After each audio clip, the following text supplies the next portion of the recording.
Amen. So welcome sa ating morning revival preview. So ano na naman, panibagong linggo na naman. At syempre, bawat linggo merong title. So ang topic natin for this week, week 4, ay ito. The exercise of the kingdom for the building up of the church. Amen.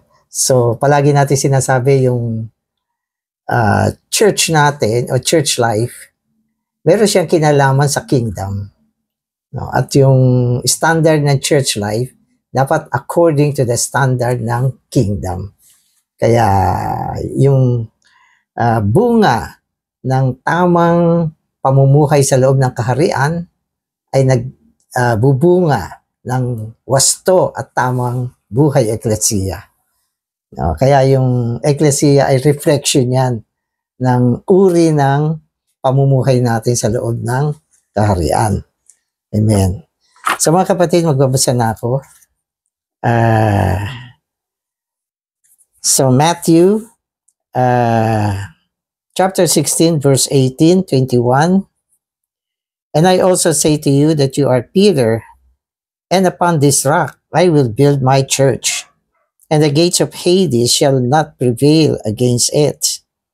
From that time Jesus began to show to his disciples that he must go to Jerusalem and suffer many things from the elders and chief priests and scribes and be killed, and on the third day be raised up. Amen. So this is verse 18, binabanggit ng Panginoon ang eklesiya. So sinasabi niya, upon this rock, I will build my church. So ang nasa puso ng ating Panginoon ay ang itayo ang eklesiya. Itayo ang eklesiya. So paano ba niya itatayo ang eklesiya? So sa verse 21, binanggit dito na siya ay mamamatay at mabubuhay sa ikatlong araw. So ito yung natatanging paraan upang maitayo niya ang eklesiya. Kailangan niyang mamatay at mabuhay na muli, no, upang maitayo ang eklesiya. So yun yung unique na paraan. No? Ang siya ay mamatay o maipako sa krus at sa ikatlong araw mabuhay na muli. No? At ang kanyang kamatayan at pagkabuhay na muli ay para sa pagtatayo ng eklesiya. Amen. So how can the church be built up in a practical way? O tanong, how can the church be built up in a practical way? So paano ang eklesiya ay maitatayo sa isang practical na paraan? The answer is found in Matthew 16:21 through 26. Unless Christ had been crucified and resurrected, he could not build up the church. Verse 21 indicates that the way to build up the church is through death and resurrection. Kaya yun yung pinaka-main point na pinakita sa atin doon sa dalawang verses. So yung unang verse, itatayo ko ang aking eklesiya. Yung sumunod na verse, binanggit niya yung kanyang pagkapako sa krus at pagkabuhay na muli. So yun yung paraan. No? At walang iba. No? Kung hindi siya mamamatay, hindi siya mabubuhay na muli, hindi maitatayo ang eklesiya. Amen. So on the mount, the Lord Jesus was transfigured. This transfiguration, however, was temporary. Through death and resurrection, Christ was permanently transfigured and entered into a realm of transfiguration. The church exists in this realm of transfiguration.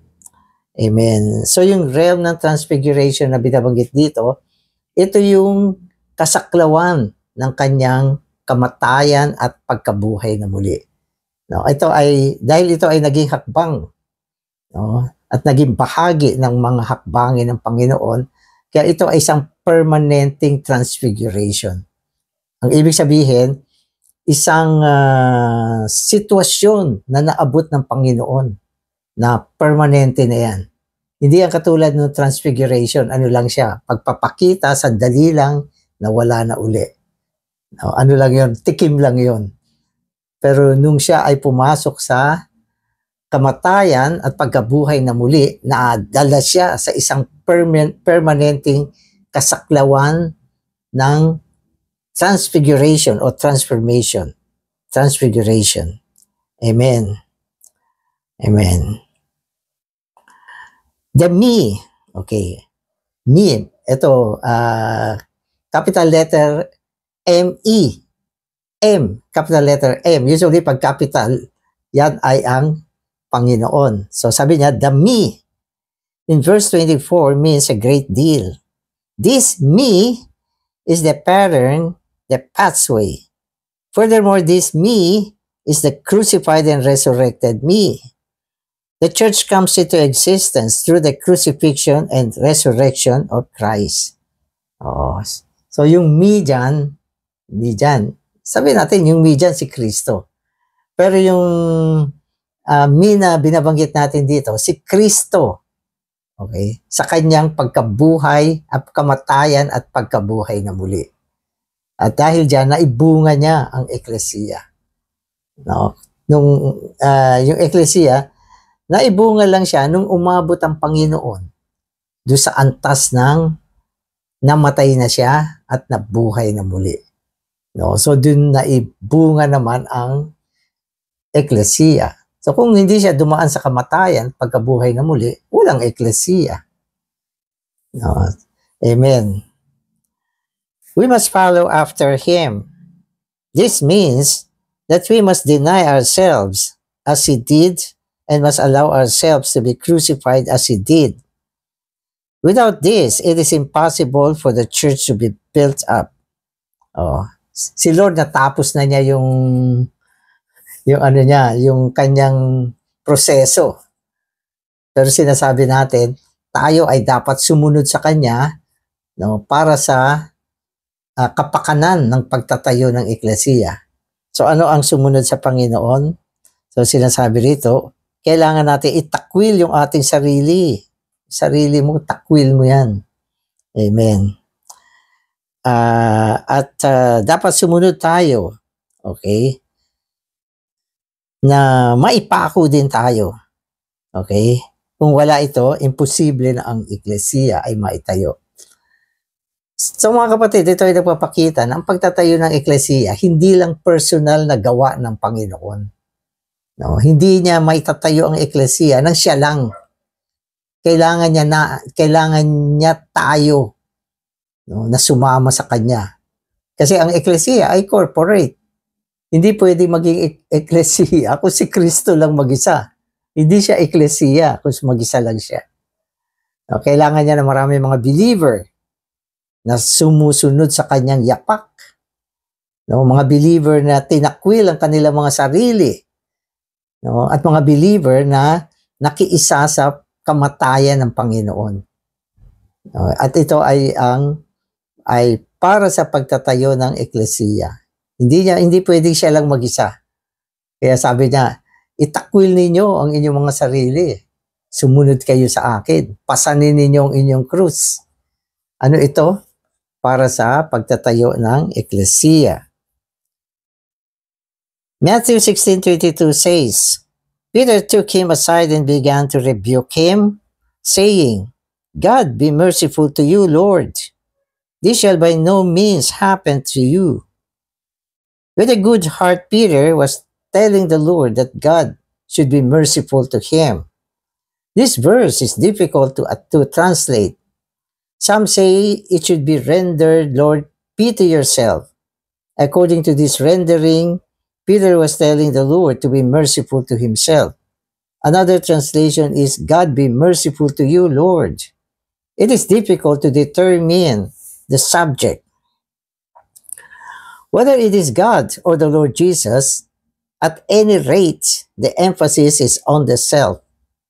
Whether the subject is God or the Lord Jesus, the self is emphasized. So, ang binibigyan natin ng pansin dito, okay, yung self ang binibigyan din dito. Nandito yung self na humahadlang siya sa pagkapako ng Panginoon. Hinahadlangan niya para bang mabuting self siya.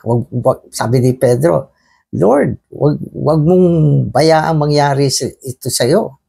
Kaawaan ka ng Diyos. Para bang may malasakit.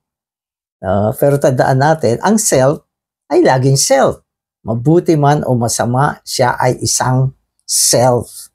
At ang self ay palaging taliwas o kontra o hindi sumasang-ayon sa pagtatayo ng eklesiya. Kaya hinahadlangan niya. Ayaw niya ang Panginoon ay pumunta sa Jerusalem, magdusa doon hanggang mamatay, hanggang mabuhay na muli. So yun ang hinahadlangan niya. Hindi naman talaga ito nagbibigay ng malasakit eh. hindi ito pagmamalasakit. Ito ay paghahadlang. Kung hindi mo naiintindihan yung layunin ng puso ng Panginoon, parang tama si Pedro. Parang mahal niya ang Panginoon. Parang pinoproteksyon na niya. Parang ayaw niya masaktan ng Panginoon. No? Pero sa totoo lang, ano yan? Yung frontage lang yan para hindi mahalata na ang pinaka-intention ay hadlangan ang crucifixion ng Panginoon. Isipin mo, kung hindi makrucify ang Panginoon, walang eklesiya. Di wala nang kalaban si Satanas. Kaya kailangan makita ng mata natin. No? Kung wala tayo sa Panginoon ngayon, hindi natin ito makikita. Sasabihin natin, tama si Pedro. Makikiisa tayo kay Pedro. No? Pero anong meron dyan? Yung self. Self yung binibigyan ng pansin dyan. Mabuti man o masama, self pa rin yan at palaging laban yan, no? Sa kagustuhan ng Diyos. Amen. Verse 23 says, But he turned and said to Peter, Get behind me, Satan. Then in verse 24 and 25, the Lord said to his disciples, If anyone wants to come after me, let him deny himself and take up his cross and follow me. For whoever wants to save his soul life shall lose it. But whoever loses his soul life for my sake shall find it. Amen. Dito ang linaw na. Nung lumabas yung self, ano sabi ni Lord? Satan. Ang ibig sabihin, ang self ay pintuan nang bumukas siya, bumulaga si Satanas. Panginoon, maawa ka sa sarili mo. Ang Diyos, kakabagang ka nawa. Huwag kang pumunta dyan. So, ibig sabihin, hindi na si Pedro yan, pero hindi halata. Para bang si Pedro na nagmamalasakit. Pero sabi ni Lord, Satan, get thee behind me, Satan, si Satanas. Gulat na gulat si Pedro, siguro yung daliri ng Panginoon nakaturo sa kanya at Satan. Kala mo ha? So, pwede mangyari sa atin yan. Pag hinahayag natin yung sarili natin, yung opinion natin, no? At tumatayo tayo sa prinsipyo ng mali o tama, tama ako, mga kapatid. Mali kayong lahat. Tama ako. Ang kaisipan ko, tama. No? Dapat mag-apologize kayo sa akin. Self, napakatuso. Ginagamit siya ni Satanas bilang taguan. Taguan yan eh. Si Satanas pero nakatago siya sa self ng tao, sa sarili. No, pero kung matalas yung espiritu mo, makikilatis mo na hindi espiritu to, self ito. Oo, so kailangan na kapag nadama natin na hinantad ng Panginoon ang ating sarili, kailangan itakwil mo na yan. So ang sarili ay tinatakwil. Ano ibig sabihin ng tinatakwil? Ibig sabihin, pinapalayas mo siya. No, hindi mo siya binibigyan ng daan na umiral. No? At sinasaway mo siya. No? Dinadaig mo siya. So yan ang ibig sabihin ng itakwil ang sarili. No? Okay. So winarningan tayo ng Panginoon. Sabi niya kapag ang sarili ay tinatakwil mo, pasanin mo yung krus mo. Una-una itakwil mo yung sarili. Sabi niya, deny yourself. Okay? Take up his cross. Follow me. So, itakwil mo yung sarili. Takwil mo. Nakita mo, ano to? Hindi espiritu to. Ako to. Takwil mo siya. No, wag mo siyang bayaang umiral. Take up your cross. Take up your cross. Ano yung cross? Yan yung will ng Panginoon na dapat sa halip na yung sarili ang bigyan mo ng daan, yung will, yung gusto ni Lord. Yung gusto ni Lord, Panginoon, ano bang gusto mo? No, yan yung tatahakin ko. At kapag ginawa ko to, ako ay nasa posisyon na sumusunod sa Panginoon. Paano mo sasabihin sumusunod ka sa Panginoon kung hindi mo tinatahak yung gusto ng Panginoon? No, kung ang tinatahak mo ay yung sarili mo, ano yan? Yan ay kakayagan ni Satanas. At yan ay laban, no, sa gusto ng Panginoon.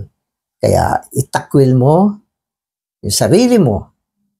Okay? At tahakin mo yung gusto ng Panginoon. At ang resulta nito, ikaw ay isang taong sumusunod sa Panginoon. At ito ay para sa pagtatayo ng eklesiya. Tapos winarningan tayo ng Panginoon. No? Kapag niligtas mo yung buhay kaluluwa mo, sinave mo, ibig sabihin dito, pinairal mo siya. Pinairal mo yung buhay kaluluwa mo. Mawawala siya pagdating ng panahon. No? Ano bang ibig sabihin ng mawala? Ibig sabihin, mawawala yung enjoyment mo. Kasi itong self na ito ay buhay kaluluwa to eh. Ang ibig sabihin ng hindi pagtakwil ng buhay kaluluwa ay ang magtamasa sa buhay kaluluwa. Susundin mo yung kanyang hilig, yung kanyang gusto, yung kanyang kapritsyo, yung kanyang kagustuhan. Ibig sabihin, magiging masaya ka dahil nasunod yung sarili mo, yan yung buhay kaluluwa. So yan yung ibig sabihin nun. Halimbawa, isang bata na pagalitan, ang kanyang buhay kaluluwa, gustong maglayas. Pero kung naisip niya na ito ay buhay kaluluwa, itatakwil niya to, hindi niya gagawin yan. Sa halip, tatahakin niya yung landas na sinasabi ng magulang niya. Bagamat yan ay kontra sa kanya, pero yan ay landas ng kagustuhan ng Diyos. Dahil magiging isa siyang tagasunod ng Diyos. No? So, pag tinakwil niya yan. Tapos, dahil tinakwil niya ito ngayon, tatamuhin niya yung enjoyment ng soul life niya pagbalik ng Panginoon. So, yung tinakwil mo ngayon, yung kasiyahan ng buhay kaluluwa mo, tinakwil mo siya, ngayon, tatamuhin mo siya pagdating ng kapanahunan. Subalit sa kabaliktaran naman, okay, kung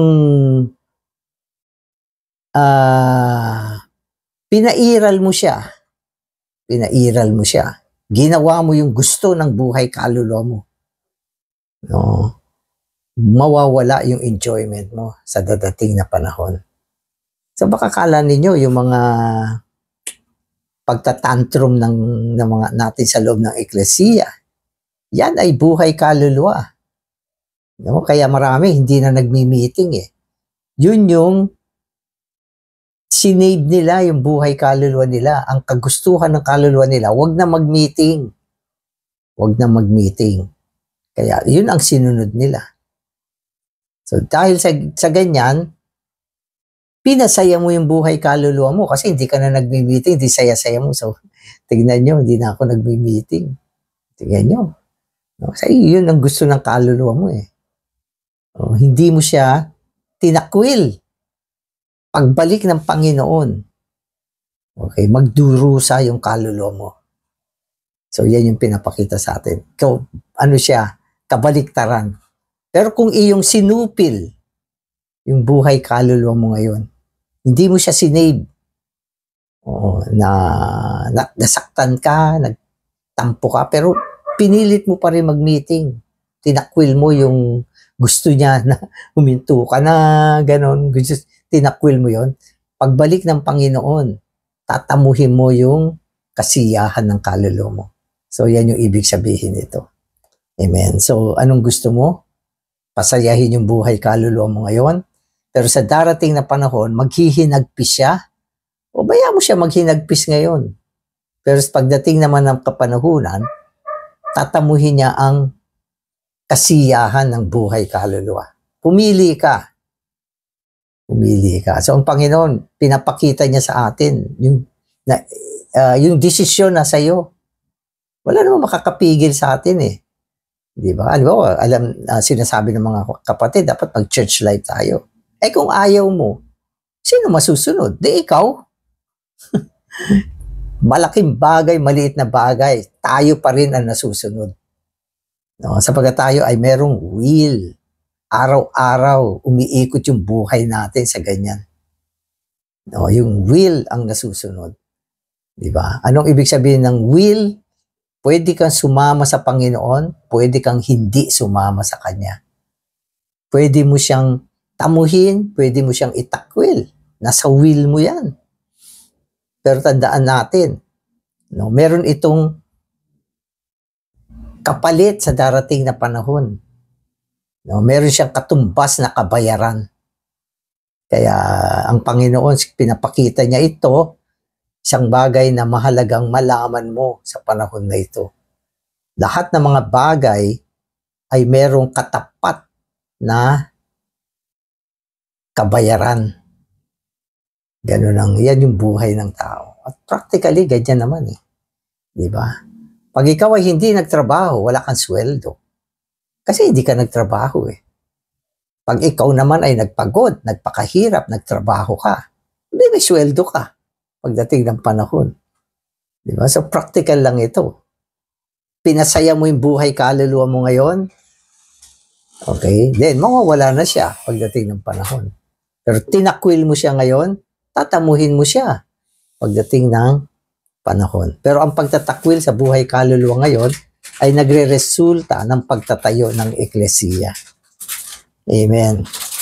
According to these verses, the Lord is a pattern and a pathway. If anyone desires to come after Him, that is to take Him as the pattern and the pathway, he must deny himself, take up his cross, and follow Him.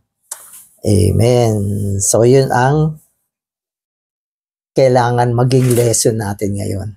So mag-pray ka, Panginoon, turuan mo ko, palakasin mo ko, para maitakwil ko ang aking sarili, ang aking buhay, eklesiya. At tulungan mo rin akong pasanin ang krus. Ito yung will mo. Ay will ng Diyos, I mean. Ang krus ay yung will ng Panginoon o ng Diyos para sa atin. Yan ang ating cross. Kaya ang Panginoon, di ba, yung will ng Diyos para sa Kanya, yung krus niya. Pinasan niya yun. Matindi yun. No? At dahil pinasan niya yon, siya ay isang tagasunod ng Diyos. Tayo ay ganun din. Itakwil mo yung iyong sarili. Pasanin mo yung krus mo. Ibig sabihin, tamputin mo yung gusto ng Panginoon sa buhay mo. Maski na hindi mo type, ibig sabihin, kinuha mo siya. Kaya nga krus eh. Alam niyo ba ang prinsipyo ng krus? Isang bagay na ayaw mo, pero gusto ng Panginoon. Yan ang krus. So marami mga bagay na ayaw natin, nagiging ayaw natin, pero sa kalooban mo, alam mo, yan ang gusto ng Panginoon. So, ano na. Kaya nga, palagi ko sinasabi, yung tao, binigyan niya ng will. Ang Diyos ay merong will. Meron siyang gusto. Pero sa atin, yung will ng Panginoon ay krus na atin. Krus natin yan. Ayaw natin. At madalas yung will natin ay kontra sa will ng Panginoon. Sinong masusunod? No? Yung will mo, na siyang krus mo ngayon, ay okay. Yung will ng Panginoon, na siyang krus mo ngayon, o yung will mo, na siyang laban sa krus ng Panginoon at sa will ng Panginoon. Okay. So, pag pinick up mo yung krus, yung will ng Panginoon, tagasunod ka ng Panginoon. Amen. Okay. Verse 21 through 26 are necessary for the interpretation of verses 16 through 19. Verse 18 speaks of the gates. Okay, ito, gates na pinag-uusapan. Okay. Verse 18 speaks of the gates and verse 19 of the keys. In order to know what the gates and the keys are, we need to consider verses 21 through 26. Satan comes out through the gates. The first gate is the self. Okay. So dito, meron kasi binabanggit sa atin. Gate of Hades, sabi niya. Di ba? Ang ibig sabihin, ang Hades ay pintuan. Okay, so yung gate of Hades ay pintuan. Tapos binanggit naman sa atin yung susi. Sabi niya, the key of the kingdom of the heavens. So hindi ba may relasyon ang pintuan at susi? Saan ba ginagamit ang susi? Pagsara o pagbukas. Oo. So yung gate dito ay masamang gate. Kasi gate of Hades dito, ang ibig sabihin ng Hades ay kamatayan. At ang may akda ng kamatayan ay si Satanas. Kaya ang pintuan ng Hades ay pintuan ng kamatayan. At ang unang lumabas dito sa pintuan ng Hades ay yung self, yung sarili ni Pedro. Okay, sino siya? Si Satanas. Kaya kailangan maintindihan natin ito sa ganitong klaseng pananaw. Okay, na sa atin ay merong gate of Hades. Okay, at isa sa mga item ng gate of Hades ay ang sarili natin. Kapag bumaling tayo sa sarili natin, ibig sabihin lumalabas si Satanas sa ating pintuan. Amen. This means that we ourselves are one of the gates of Hades through which Satan comes out. Satan may come out through the gate of self, even when we have a good heart. Whether our heart is good or evil, self is the first gate through which Satan comes out. Okay, so ang ibig sabihin nito, yung self natin, yun yung gate. No, na pag binuksan mo yung self mo, bumaling ka sa gate mo, sa self mo, nanggagaling si Satanas, lumalabas siya. No, at sa pag-iral ni Satanas, mula sa pintuan ng Hades na binuksan natin, kontra siya sa will ng Diyos. No, so dito sa chapter 16, pinakita sa atin, ang will ng Panginoon ay ang itayo ang eklesiya. Yun ang will ng Panginoon. At ito ay may tatayo sa pamamagitan ng crucifixion at resurrection. Kaya nung bumukas yung self, lumabas si Satanas, hinahadlangan niya yung crucifixion. No, kaya anong gagawin mo? Gamitin mo yung susi. I-lock mo na yan. Amen. In addition to the self, verses 21 through 26 also speaks of the mind and the soul, both of which are also gates through which Satan comes out. Thus the self, the soul, and the mind are the main gates through which Satan comes forth. O yun, tatlong gate sa atin lahat. Di ba? Yung self, yung soul, yung mind, lahat yan ay mga pintuan ni Satanas na hahadlang sa pagtatayo ng Panginoon. No, kaya huwag natin pairalin yung sarili natin. No, at yung soul life natin, itakwil natin siya. At huwag din natin pairalin yung ating kaisipan. Sabagat ang kaisipan natin, palaging ang consideration niyan ay Masama ba? Mabuti ba? Mali o tama? Wasto ba? Hindi wasto? Yung mga ganung konsepto ng kaisipan.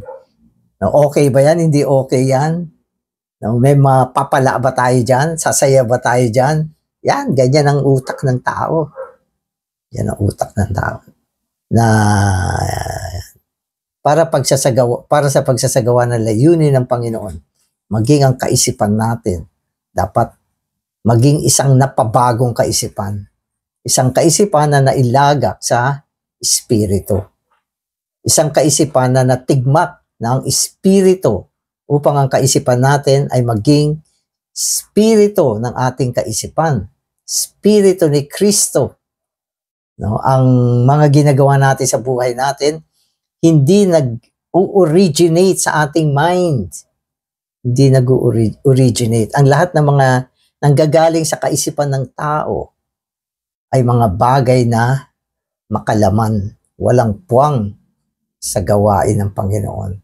Kaya ano ba ang gamit ng kaisipan natin? Dapat yung kaisipan natin nakalagak sa Espiritu, ina-analyze niya yung damdamin ng Espiritu at kinukuha niya yung damdamin ng Espiritu, no, bilang pamumuhay natin. No, kaya sinasabi ko, dati nung wala tayong buhay ng Panginoon, yung utak ang namamahala, siya yung direction natin. Pero ngayon, naisilang na muli yung Espiritu natin, no, nakaisa na ng Panginoon yung Espiritu natin. Ang Espiritu natin naging pinaghalong Espiritu. So yung pinaghalong Espiritu, yun na yung direction natin ngayon. Kaya lang, para maintindihan mo yung direction ng Espiritu, ginagamit mo yung kaisipan mo para kilatisin niya ano yung direction ng Espiritu. Yun yung pinakagamit ng kaisipan natin ngayon. Sapagkat kung hindi kumikilatis ang kaisipan natin ng mga bagay ng Espiritu, no, gagamitin ni Satanas ang ating kaisipan, mahahadlangan niya ang pagtatayo ng Panginoon, magiging kontra siya sa pagtatayo, no, at ang kanyang bibigyan ng pansin ay mga bagay ng mali at tama, mga damdamin ng tao. No, at ang ating namang kaluluwa, no, palaging nakatuon sa mga pagtatamasa, no, na hindi nanggagaling sa Panginoon. No, at yung self naman natin, ito yung natural na buhay natin. No, kapag tayo ay nabubuhay sa natural na buhay, tayo ay nabubuhay sa pintuan ng Hades na nakabukas. So, many times Satan has come out through our minds because your mind has been an open gate for him. Amen. So, yun. So, huwag natin gawin ang ating mind na isang bukas na pintuan para sa kaaway. Amen. Kaya, nawa, makaisa natin ang Panginoon sa kanyang hangarin na itayo ang buhay eklesiya. Ito ay sa pamamagitan ng pagtatakwil ng ating sarili, ng ating buhay, kaluluwa, itakwil natin at huwag din tayong mabuhay sa ating kaisipan. Pasanin natin ang ating krus, tahakin natin ang will ng Diyos, no? At tayo ay maging tagasunod niya upang tayo ay magkaroon ng bahagi sa pagtatayo ng eklesiya, ang katawan ni Kristo. Yan yung me na sinasabi sa atin. Amen. Yes, salamat Panginoon sa iyong hangarin.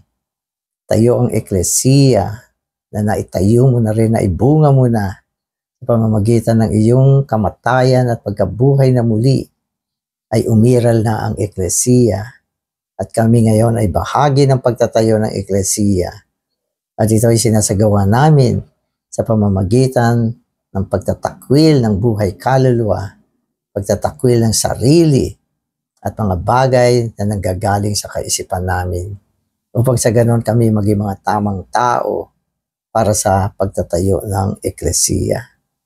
Amen.